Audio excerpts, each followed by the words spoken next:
he said no, he didn't have time because they were in car seats and it was going to take time for me to get him out of the car seat. And he just told me, he said, but I won't hurt him. And he just took off.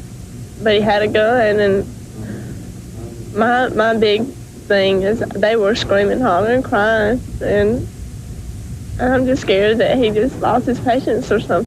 All right, Greg, what do you got? So let me tell you that when people go through trauma, especially something like losing a child, they're going to have really mixed emotions. And Mark, you're really good at pointing out that not everybody reacts the same.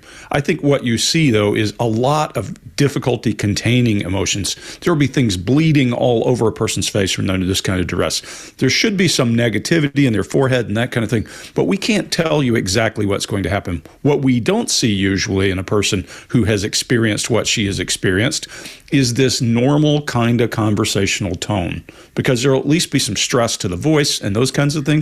There's no storyboard on her face at all. Again, there's no grief, no concern, no anxiety, no stress. She's telling a story. This is rehearsed and prepared and as much as she could. And you can see she'll look over and try to recall a couple of words. We're going to see her do that again.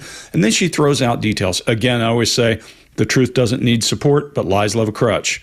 This is a crutch. Well, he had a gun, and the kids were in the back seat, and they were strapped in, so he didn't want to take the time. And there's that Desmond Morris tongue jot again. Here we go. Blink rate goes up. She's getting a little amusement in her face or something, like she thinks she's getting away with it. And the only time she shows any emotional accessing is when she says screaming, hollering, and crying, and she looks down and to the right. My guess is that's real. That's exactly what she heard, is them screaming and yelling as they're banging on the windows trying to get out of the car as she pushed them in. And then she uses the most illogical thing I've ever heard. He had a gun, so I had to let him take him.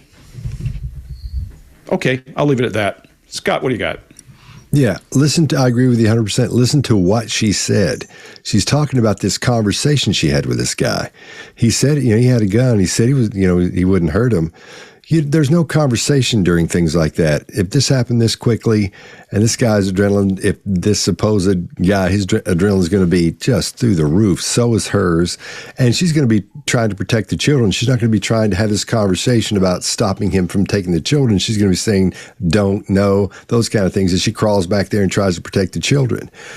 That's why a lot of times these things get real ugly really fast with the person that gets, you always hear a woman injured or a man injured, whatever, child was in the car, because they don't want him to take the child. I mean, they have the car or whatever, but there's no conversation going on there. There's no room for that. There's no time for that. It's completely made up.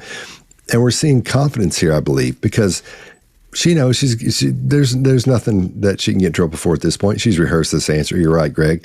And so we're seeing confidence. She's just saying this. Here's logically why this happened. So it makes total sense to me. I won't say she's not the smartest person in the world. I always say that. But that's why she's so calm, is due to confidence. And you're right, Greg, no concern, nothing. We're not seeing the emotions we should see. She's talking at a pretty good clip, too. So everything here, I think she's confident with her answer at this point. I think she doesn't think anything's going to happen to her. Mark, what do you got? Yeah, great. Look, this isn't the vanishing perpetrator here, because she knows for some reason the psychology of this perpetrator. So given that we know this event didn't happen, where's she getting the psychology from? Well, I would suggest it's her psychology. This is a Rorschach test, essentially. This is an ink blot. She's got to create reasoning for why these things happen, and she creates them from her own reasoning. Didn't have time. Going to take time. He lost his patience or something. So here's what I'm going to speculate. Don't know anything about this particular crime. First time I've ever come across it.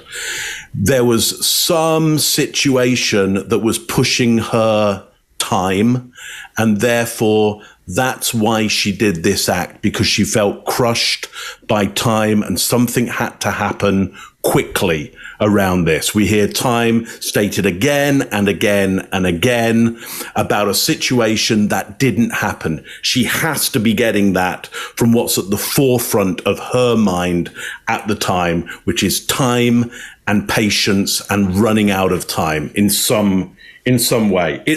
What we're seeing here in this story is a projection of her own psychology. By the way, that's just speculation. I don't know that for sure, but I'd be willing to give a good gamble on it. Chase, what do you got on this one? You know how I think we can tell this is rehearsed is she stays past tense the entire time. And lots of people, even smart people, have a very tough time doing that. So I think this is rehearsed that way. There's a huge blink rate spike. Greg, you mentioned it. In the original video, just before this, she was at about 22, and then it spikes to about 79, right when she kind of launches into this memorized story. And there's a little bit of lip licking just before this deception story starts talking about this guy. But think about how we use the word just. The doctor says it's going to be a little hair pull or just a little pinch.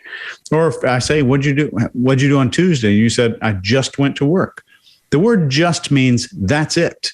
And it's not that big of a deal. And that's it.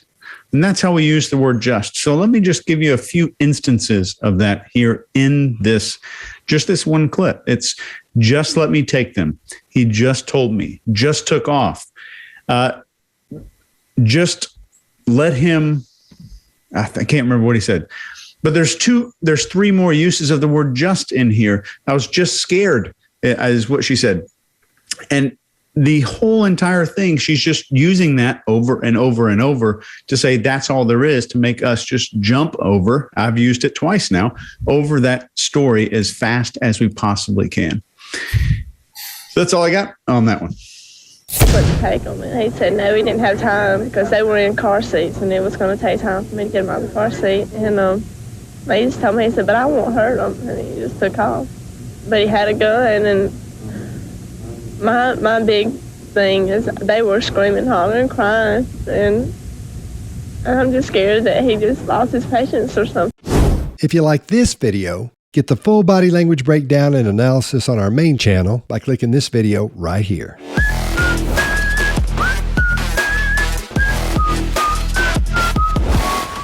I get away.